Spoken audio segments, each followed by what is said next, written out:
का 28 और 29। क्या तुम नहीं जानते, क्या तुम नहीं जानते, क्या तुमने नहीं सुना, क्या तुमने नहीं सुना, यहोवा जो सनातन परमेश्वर, यहोवा जो सनातन परमेश्वर पृथ्वी भर का सृजनहार है, पृथ्वी भर का सृजनहार है, वह न वह थकता ना थकता न श्रमित होता है, ना श्रमित होता है। उसकी बुद्धि अगम है। उस परमेश्वर का बुद्धि अगम है। हालेलुया।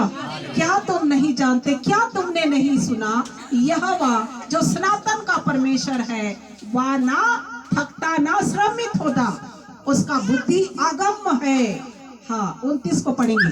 वह थके हुए को बल देता है, वो थके हुओं को बल देता है और शक्तिहीन को बहुत सामर्थ देता है। और शक्तिहीन को बहुत सामर्थ देता है। आमीन। आमीन। क्या आप थक गए हैं, क्या आप परेशान हैं, क्या आपको लगता है कि आप बस हम आगे नहीं बढ़ पाएंगे? आप मेरा जीवन यही तक है।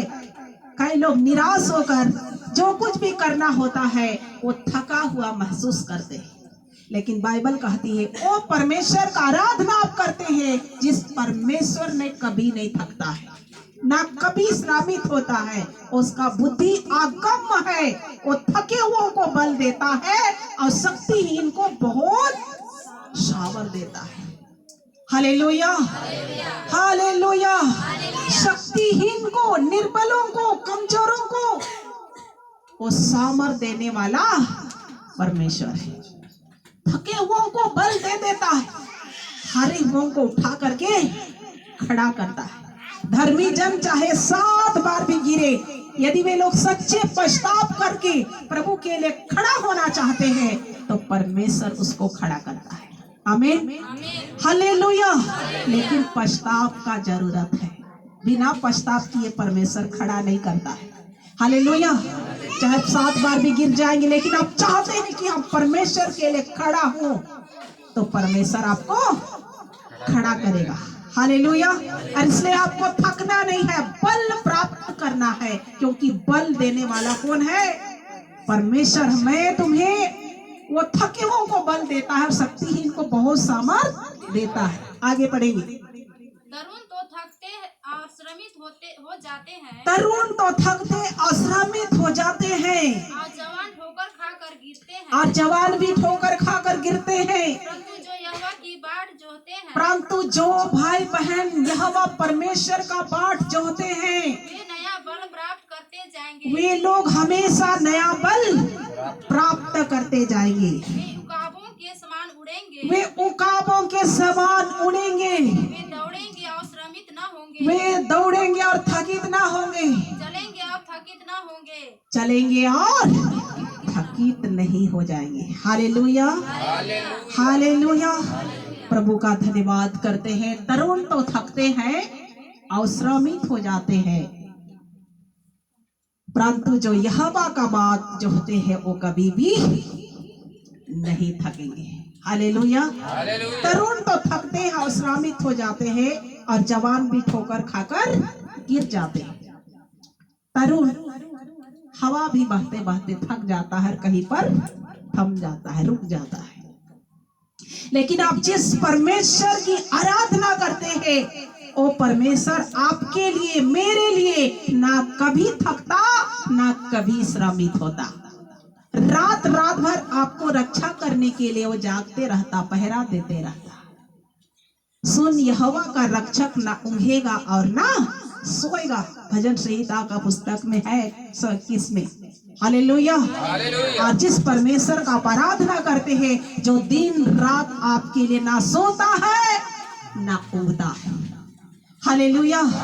और इसलिए तरुण भी थक जाते, हवा भी थक जाते, और जवान ठोकर खाकर गिरते, लेकिन जो यहोवा का बाट जो होते हैं, यहोवा परमेश्वर का आशा देखते हैं, वो कभी भी नहीं थकेंगे। हालेलुया। और नया बल प्राप्त करेंगे, उकाबों के समान उड़ेंगे, दौड़ेंगे और श्रमित ना होंगे, चलेंगे और थकित ना होंगे। हालेलुया। उकाबों के समान। उकाब सबसे ऊंची उड़ने वाला पक्षी है। हालेलुया। हालेलुया। हम समझते हैं कि हमारा परमेश्वर अपने लोगों को हमेशा ऊंचाई पर उड़ान भरते हुए देखना चाहता है। हालेलुया। हालेलुया। प्रभु किसी को भी नीचे देखना नहीं चाहता। क्यों का पक्षी को यहाँ पर महत्व दिया है?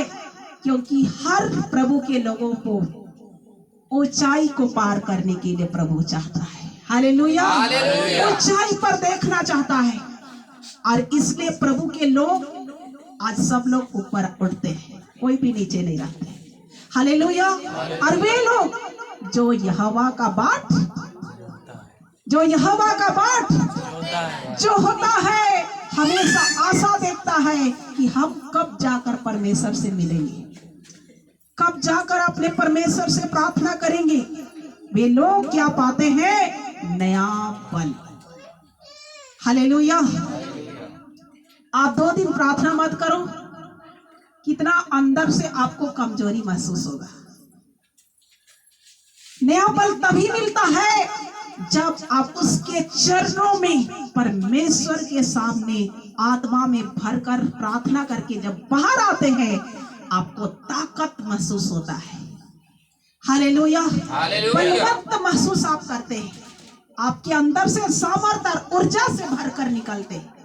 लेकिन आप प्रार्थना मत करो, उसके जीवन में खोखला आ जाएगा, कोई शक्ति ही नहीं लगेगा प्रार्थना करने के लिए, और किसी भी दुष्ट से लड़ने के लिए उसको शक्ति ही नहीं है, क्योंकि उसके अंदर में खोखलापन है।